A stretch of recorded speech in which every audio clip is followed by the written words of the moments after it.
23 फरवरी को धोबी समाज के आराध्य संत शिरोमणि गाडगे बाबा जी की जयंती बड़े ही धूमधाम से राजधानी रायपुर के दीनदयाल ऑडिटोरियम में मनाई जाएगी, जहां मुख्य अतिथि के तौर पर मुख्यमंत्री विष्णुदेव साय मंच पर विराजमान होंगे। वहीं अध्यक्षता समाज के रामलाल बरेट करेंगे, जो पद्मश्री से सम्मानित है और समाज के अग्रणी है।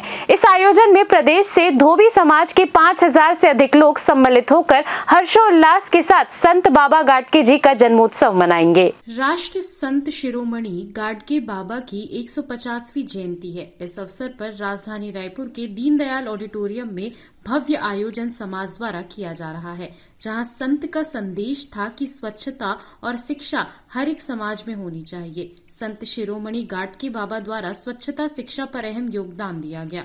उन्होंने एक संदेश दिया कि शिक्षा वह उजाला है जिससे हर अंधेरे को दूर किया जा सकता है। अपने संदेशों में उन्होंने कहा कि एक टाइम भूखे रहो मगर अपने बच्चों को शिक्षा जरूर दो। उनके उद्देश्यों को समाज ने ग्रहण किया और आज लगभग समाज शिक्षा की ओर बढ़ गया है। संत के मानने वाले केवल धोबी समाज ही नहीं, अपितु सर्व समाज संत शिरोमणि गाडगे बाबा को अपना गुरु मानता है। जी नमस्कार, मैं सुनील चौधरी और धोबी समाज का सदस्य हूँ। इस वर्ष हमारे परम पूजनीय धोबी समाज के संत हैं संत गाडगे बाबा जी की 150वीं जन्म जयंती है और इस पावन अवसर पर 23 फरवरी को पंडित दीनदयाल उपाध्याय ऑडिटोरियम रायपुर में जो साइंस कॉलेज के पास है एक भव्य प्रदेश स्तरीय मड़ई मेला संत गाडगे बाबा जी की स्मृति में आयोजित किया जा रहा है। इस कार्यक्रम में हमारे प्रदेश के यशस्वी मुख्यमंत्री श्री विष्णुदेव साय जी, हमारे विधानसभा के अध्यक्ष डॉक्टर रमन सिंह जी, हमारे नेता प्रतिपक्ष छत्तीसगढ़ विधानसभा के श्री चरणदास महंत जी सहित हमारे सांसद विधायकगण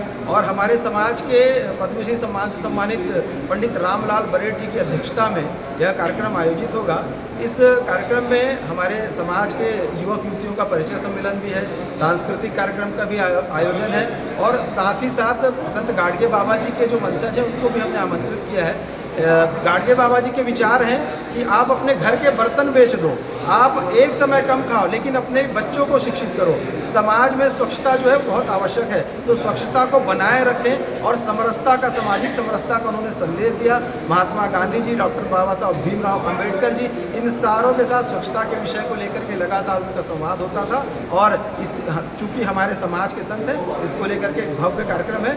मैं धोबी समाज के सभी प्रदेश के निवासरत सभी बंधु भक्ति से निवेदन करता हूँ कि इस कार्यक्रम में वो अधिक से अधिक संख्या में सम्मिलित हो। आप सभी के माध्यम से यह संदेश पहुँचे। सामूहिक विवाह के बारे में अभी जो कार्यक्रम है वो हमारा प्रथम चरण का है, युवक युवती परिचय सम्मेलन जो विवाह योग्य है और उसके पश्चात जब हमारी संख्या आ जाएगी तो आगे के कार्यक्रम के विषय में जो है हम आगे बढ़ेंगे। और समाज के जो उत्कृष्ट जो काम किए हैं वो अच्छे पद पर गए उनको भी सम्मानित। जी, हमारे समाज के जो विभिन्न पदों पर है, शिक्षा के क्षेत्र में कुछ लोगों ने अच्छा काम किया, संस्कृति के क्षेत्र में, साहित्य के क्षेत्र में, कला के क्षेत्र में, साथ ही साथ प्रशासनिक पदों में हमारे समाज के जो लोग हैं जिन्होंने खेल के क्षेत्र में काम किया, पद्म सम्मान प्राप्त लोग हैं या उनके परिवार हैं, या ऐसे राष्ट्रीय सम्मान है, राष्ट्रपति पुरस्कार है, राज्य स्तरीय अलंकरण है, ऐसे बहुत सारे सम्मान प्राप्त हमारे समाज के धोबी समाज के लोग हैं, उनका भी सम्मान जो है। CCN न्यूज के लिए ब्यूरो रिपोर्ट।